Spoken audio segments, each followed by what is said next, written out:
Okay, friends, welcome to Mindful Monday. Let's make sure all is well. I think it is. Okay, good. So we'll take about 2 minutes to just settle, get your dignified, comfortable seat, close your eyes, and we'll just take a 2-minute silent meditation to help you arrive and kind of shake off the day and land a little bit in your body. So once you get settled and comfortable, I invite you to close your eyes and to do your best to drop in.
And allow your next inhale now to be slightly deeper.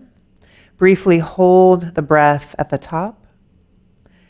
And then as you exhale, maybe even allowing a bit of a sigh to escape. Again, inhale deeply and fully all the way down into a softening belly. And then exhale to let go. One more time, inhale, pause, and exhale to soften. And if you haven't yet, please open your eyes. So an official welcome to you. Thank you for being here tonight. I know it's hard at the end of a long day to make it to the cushion. And so whenever it is that you're watching this practice, just take a moment and honor the fact that you carved out this 30-minute slot of time in your day to really stabilize your nervous system, to ground your body, to learn about and quiet the mind. Some days, even if we have all the time in the world, there's still some resistance coming to the cushion. Why? I don't know. There's so many reasons why, right? But I think it's in equal parts that powerful and that meaningful for us. So welcome. I want to open tonight by just sharing something about Homo sapiens, us. We're actually Homo sapiens sapiens, if we want to get really correct. Because we are Homo sapiens sapiens, which means beings who know what they know. Beings who know what they know. We are self-aware. The most recently evolved part of our brain, the prefrontal cortex, right in the front, gives us our capacity to witness and feel compassion for whatever's going on inside of us and in others. As neuroscientists have discovered, learning to deepen our attention with meditation activates parts of the brain that correlate with self-awareness.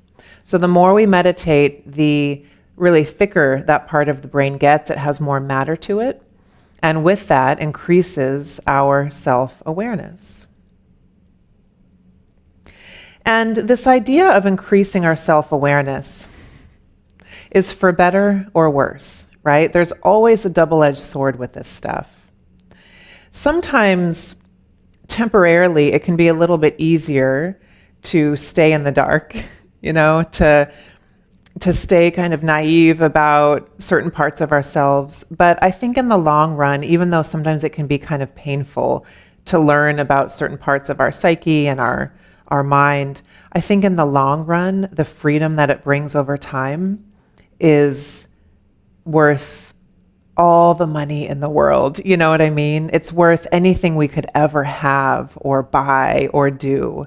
That sense of mental freedom is truly priceless.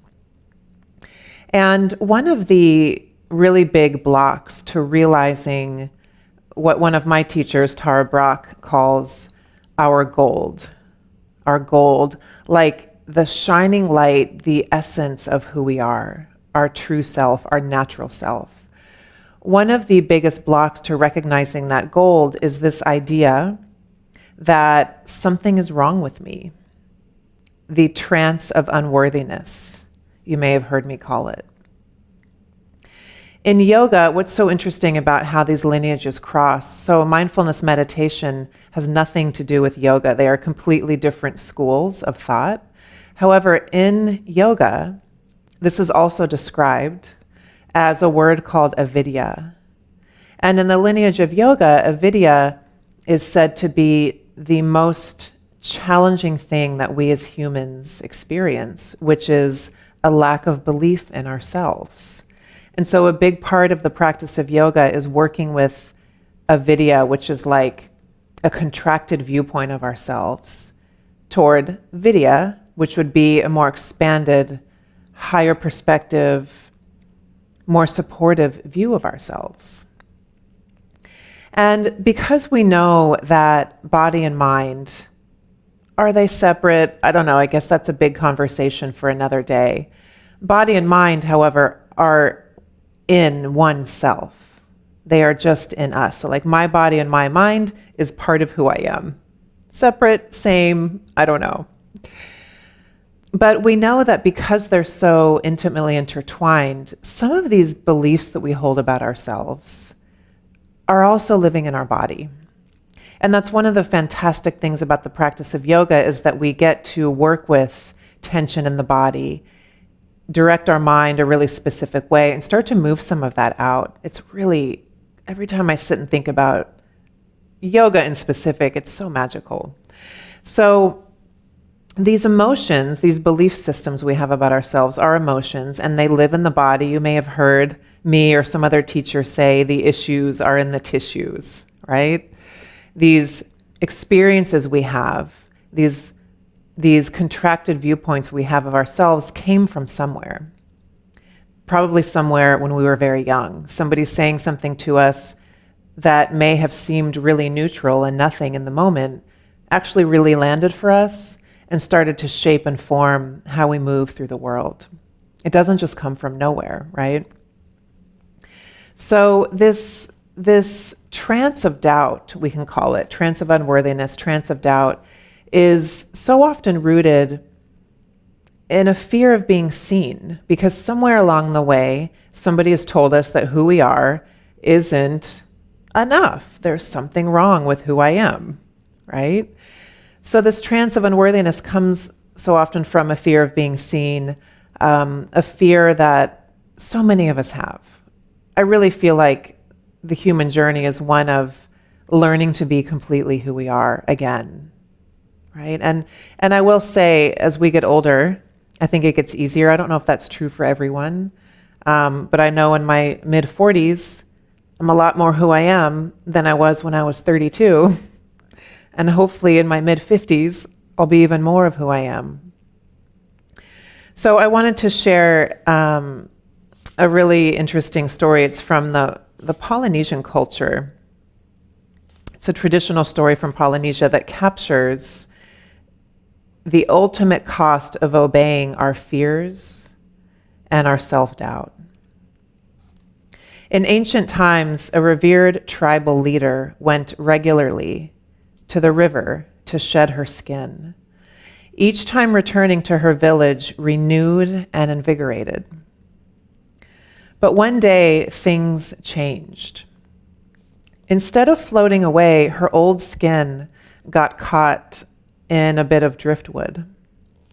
And when she returned home, her daughter ran away from her in fear because this raw-skinned new person no longer looked like her familiar self.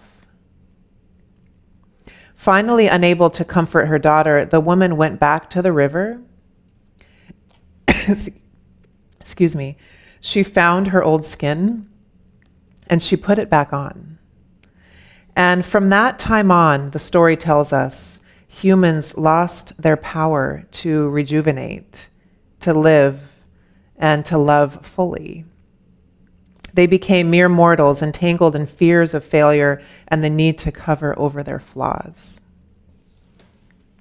The old skin that's most difficult to shed, we could say, if we want to use this metaphor, is that core belief that something is wrong with us. That is a really hard, old, stuck on their skin that is so hard to shed. And if you're resonating with this teaching tonight, there's a reason why this is a teaching in the general bucket of mindfulness meditation. It's part of the human condition.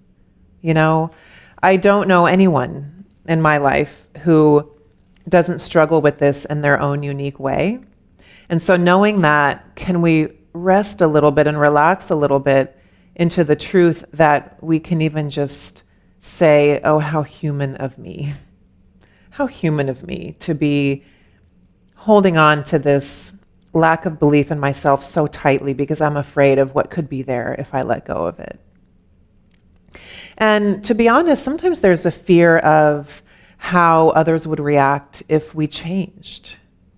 Families, that family unit is so tight. Any relationship, people at work, your best friends. I can think of a couple big changes that I've made in the past 5 years, and there was definitely a storyline in the back of my head of, oh my gosh, how is so-and-so going to respond to this? And there was a lot of energy and a lot of time lost in my mind about that conversation. I want to introduce a phrase, a mantra that I love. I wish I knew where it came from, but I don't. I'll try to find out. It's a common phrase in the Buddhist tradition, but I think it was a more modern teacher that coined it. And the phrase is real but not true. Real but not true. And so as you think about a time that you may have been really stuck in your doubt, stuck in your fear of being seen, your lack of belief in yourself. Real, yes, because we want to honor the feeling that we're having. You know, we don't want to just bypass it and say, oh, that's not true, get over itself. Like healing doesn't work like that. But we can say, yeah, this is a real feeling I'm feeling. This is a real emotion, and it's taking up space in my mind, and it's in my body. But then the inquiry becomes, however, is this true? Is it true that I am not capable of doing this thing as well as I want to? Is it true that I'm not capable of healing or helping heal this thing in my body? Is it true that I am unlovable? Is it true that I'll never get married again? Is it true? Is it true? Is it true? And the thing about all of that is that while there may be some facts supporting that maybe that thing is true, that is one scenario. The other scenario is that there actually aren't any facts supporting that thing to be true. That's the most likely one. And so you just start to analyze like, okay, there's actually nothing anchoring this in truth. Okay, self, let's take a higher perspective here. Let's practice some mindfulness and see if we can start to work with this. Where is it rooted from? Whose voice is telling me that thing, right? And if there is some fact around it, you can honor that, yeah, there's kind of some facts pointing to that this thing might be true. However, we have no idea what the future will hold. We don't. Certain things, sure, like a very small handful of things, yeah. But in general, we don't know. We don't know. And so instead of rehearsing toward an anxious future, again, we can just kind of fall back into our breath, into our feet, into our body, into meditation, into prayer, whatever your tool is.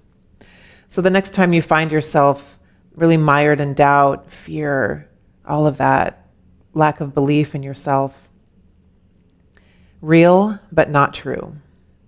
Real but not true. So let's begin. Oh, one other little phrase before we begin our practice. You know, the Zen tradition, some of you know this, is known for having the shortest little sentence ever with a ton of meaning and not very much suggestion in it. So any of those pithy little statements that seem almost contradicting themselves are usually Zen statements. They're really great. They leave a lot of room for interpretation. So in any case, we need to realize that these thoughts or these beliefs are, as the Zen teachings like to say, they are like the finger pointing to the moon. They are not the moon itself. So these belief systems we hold about ourselves are like the finger pointing to the moon, but not the moon itself. The finger pointing to ourselves, but not who we are. It's not who we are. I've mentioned this before in teachings, but challenging experiences, negative things people say to us, stick to us like Velcro. I really love that analogy about it. They stick to us like Velcro, and it's a survival mechanism. It's so that we know when that threat happens again, that is not allowed in our bubble. And so we hold on to it. Our survival brain holds on so tight. And then the stuff that's positive, it's like Teflon, just bounces off the brain. It doesn't make a big impact. Somebody could say the nicest thing, bounces off, bounces away. So again, very human of us to experience that. So please get into your comfortable seat, and we'll do about a 10-minute practice tonight. Take a sip of water or tea if you need.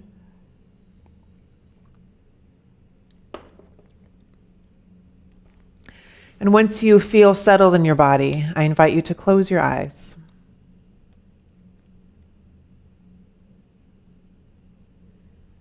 And as you settle tonight, take a few cleansing and clearing breaths.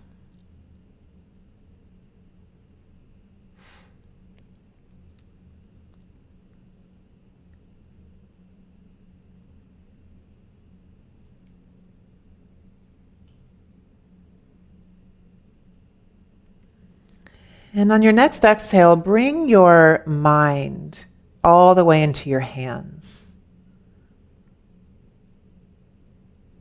And come into observation of the felt sense of the hands. It's like you're feeling the hands from the inside out. Any pulsing or tingling. The inside sensations of the hands.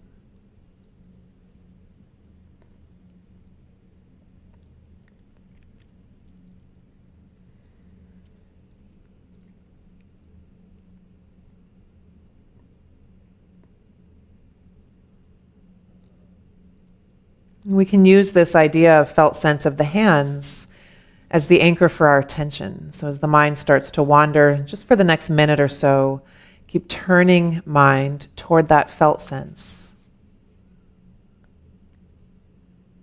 And if you can't really feel the hands from the inside out, that's okay. Just notice the weight of the hands in your lap or on your thighs. That's another way to feel into the hands.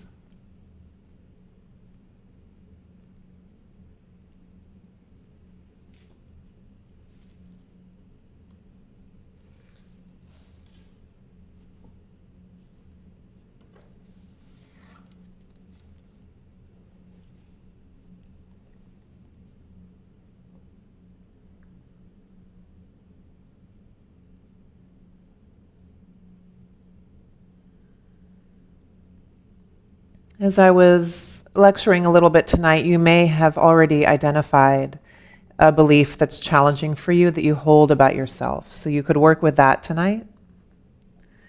But if you haven't identified one yet, go ahead and see if you can bring to mind a belief that's causing you some pain.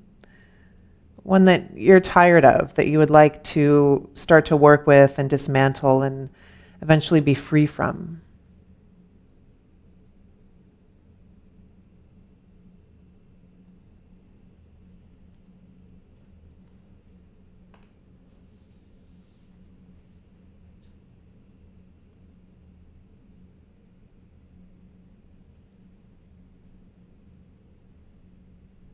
The question is, what am I believing?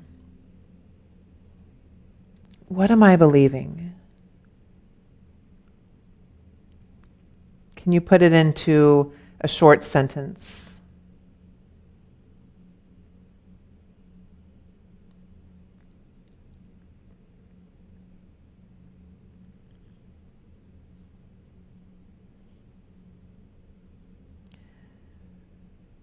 You may or may not know where this belief comes from.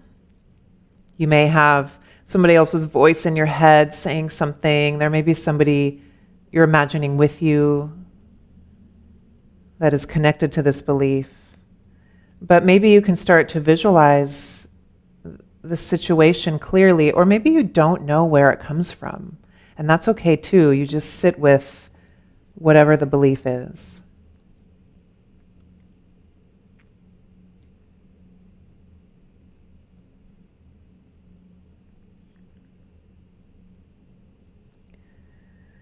Here we recognize that your thoughts and feelings express a belief.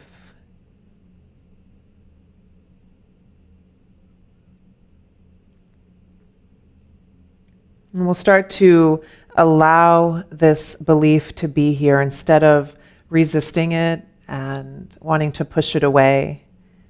Instead of squashing it and kind of burying it, we just allow. We pause for a few moments. And just let the belief and the accompanying feelings be there.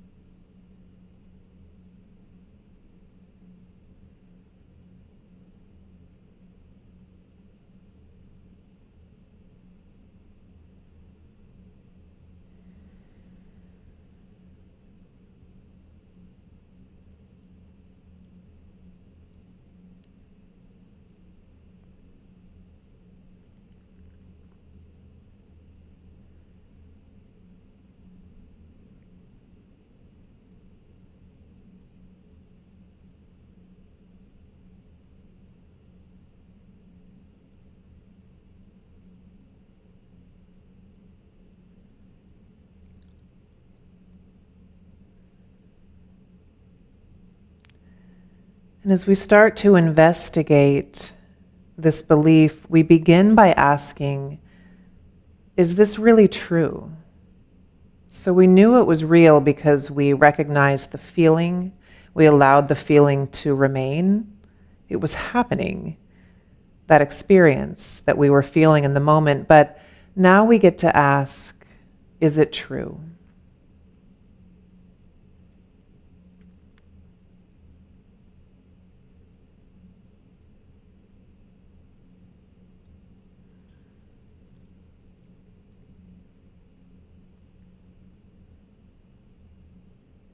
What is it like to live with this belief?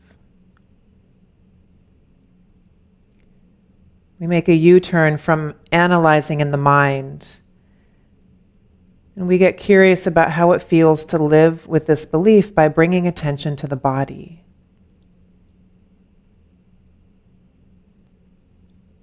What feelings and sensations are strong?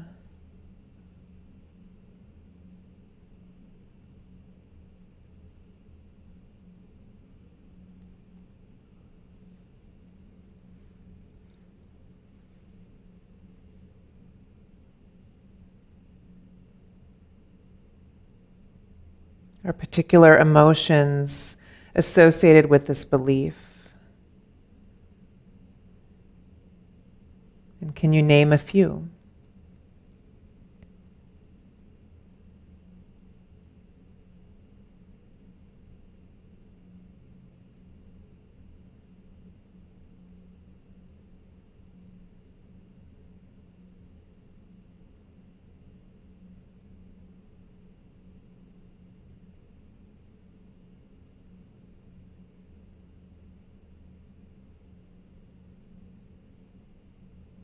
And then we can widen this investigation a little bit. Instead of just looking at how it feels in this moment, we can ask, how has living with this belief affected my life? Your creativity, your capacity to serve, to love, your inner growth. What part of your life has this belief touched upon? Professional growth, relationships.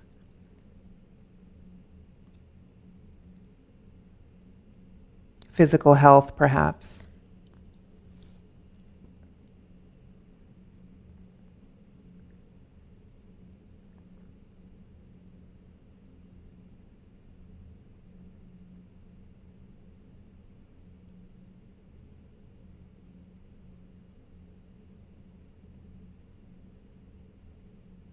And at this point, you might pause and ask yourself, what is it like to honestly see and feel how this belief has shaped my life? Like, how is this experience right now? To sit with how this thing I assume to be true is informing this other area of my life.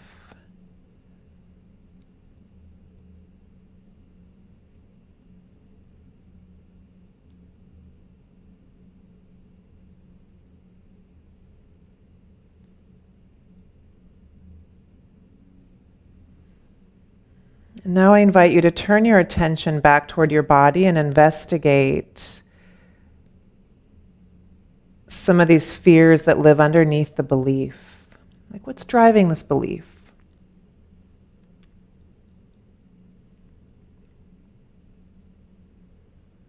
What's driving this belief, and what do you most need right now?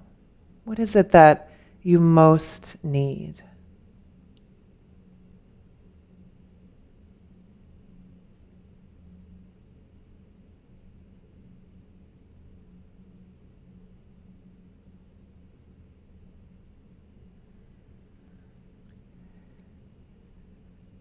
And now I invite you to bring your wisest self, your highest self, your most loving self,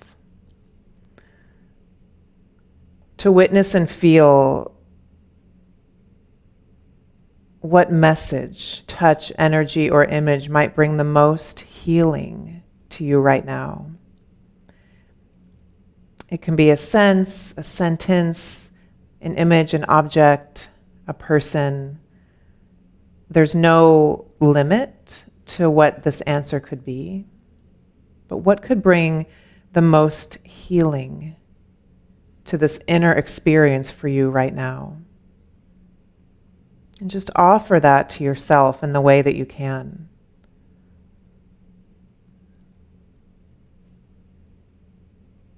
And just let this tender part inside of you really be bathed in this nurturance.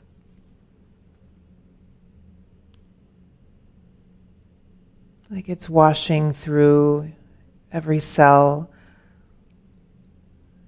comforting your heart, really cradling your brain, blanketing your body.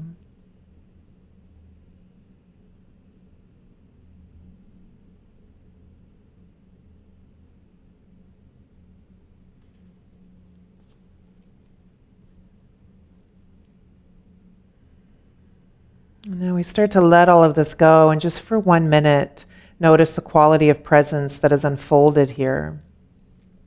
And we'll just rest in this space of awareness.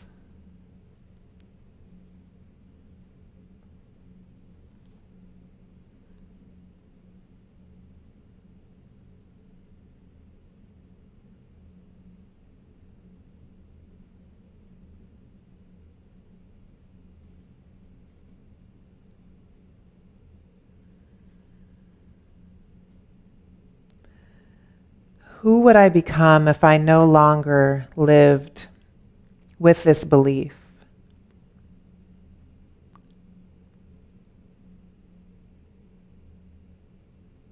Who would I become if I no longer lived with this belief?